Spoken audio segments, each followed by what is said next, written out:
വിശദമായ വാർത്തകളിലേക്ക്. ജില്ലയിലെ കർഷകരുടെ 6 പതിറ്റാണ്ട് നീണ്ട കാത്തിരിപ്പിന് വിരാമമിട്ട് ചിരകാല സ്വപ്നം പിണറായി സർക്കാർ യാഥാർത്ഥ്യമാക്കിയതായി CPIM ജില്ലാ സെക്രട്ടറി CV വർഗീസ്.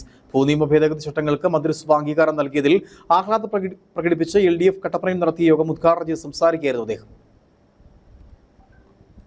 LDF പ്രകടന പത്രികയിൽ നൽകിയ വാഗ്ദാനം പാലിച്ചിരിക്കുകയാണ്. UDF സർക്കാരുകൾ സങ്കീർണമാക്കിയ ഭൂപ്രശ്നങ്ങൾ LDF സർക്കാരുകൾ ഒന്നൊന്നായി പരിഹരിച്ചു. ഒന്നാം പിണറായി സർക്കാർ കുരുക്കുകൾ അടിച്ച് ഉപാധിരഹിത പട്ടയം വിതരണം ചെയ്തു. രണ്ടാം പിണറായി സർക്കാർ ഇപ്പോൾ 6 പതിറ്റാണ്ട് നീണ്ട ആശങ്കയ്ക്ക് വിരാമമിട്ടിരിക്കുകയാണ്. മലയോര മേഖലയെ സങ്കീർണതയിലേക്ക് തള്ളിവിട്ട കരിനിയമങ്ങൾ അടിച്ചേൽപ്പിച്ചതും പിന്നീട് കോടതി വ്യവഹാരങ്ങൾക്ക് തുടക്കമിട്ടതും കോൺഗ്രസ് ആണെന്നും CV വർഗീസ് കട്ടപ്പനയിൽ പറഞ്ഞു. ഭൂപ്രശ്നങ്ങൾ സങ്കീർണമുണ്ടാക്കാനുള്ള നിലപാട് കോൺഗ്രസ് സ്വീകരിച്ചു.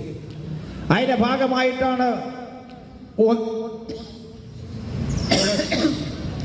മൂന്നാറിൽ ഒരു റിസോർട്ട് നിർമ്മാണവുമായി ബന്ധപ്പെട്ടുള്ള പണപ്പിരിവിന്റെ പേരിൽ നിലപാട് സ്വീകരിച്ച് അതിന്റെ ഭാഗമായി അദ്ദേഹത്തോട് കൈക്കൂലി ചോദിച്ചു കൊടുക്കാത്തതിന്റെ ഭാഗമായി 2016 2020 UDF കോൺഗ്രസ് ഗവൺമെന്റ് കോൺഗ്രസ് നേതാവ് കേസ് കൊടുത്തു.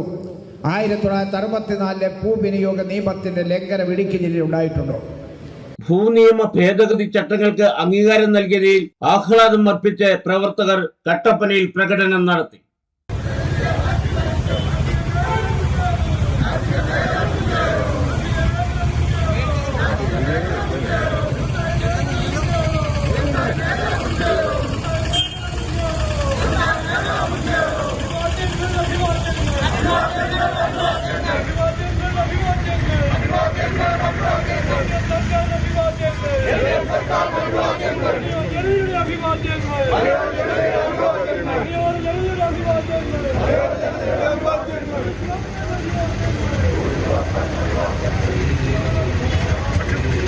പ്രകടനത്തിന് ശേഷം നടന്ന യോഗത്തിൽ CPI ജില്ലാ കമ്മിറ്റി അംഗം VR Sasi, CPIM Kattappana area secretary Mathew George, LDF നേതാക്കളായ CS അജേഷ്, ബെന്നി കല്ലൂപുരയിടം, ബിജു ഐക്കര, KP സുമോദ് തുടങ്ങിയവർ സംസാരിച്ചു. Idukki vision news, Kattappana.